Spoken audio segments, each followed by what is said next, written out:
kasi dalawang motor lang nilagay nila sa loob. Batlax, Bridgestone. Ang inamahal na ito. Nakala sa likod.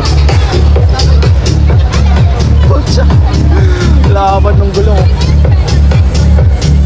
Bridgestone din, Batlax. Size na ito. 190, putang na. 190, 55. RS11. Around 15k. Sinasabi ko sa inyo. Itong gulong lang na to, around 15k na. Tapos yung pipe na ito na AR. Titanium. Titanium to, diba? Maganda yung kulay. Full system pa. 6R pa lang to, boy, ah. Sayang kasi yung mga Z1 nila tsaka Multistrada nasa labas. 7 points. 7 legs.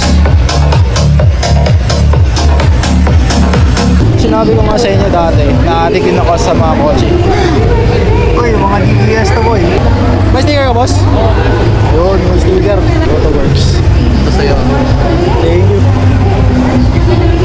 Ano ang tawag ulit sa kulay na ito? Yung kapag depende sa angle mo, may iba yung kanyang kulay. Chameleon paint. Tapos carbon sa harap. Sheesh! Tiyan, may isa Supra pa, boy. Hindi ko napansin. Sorry akin.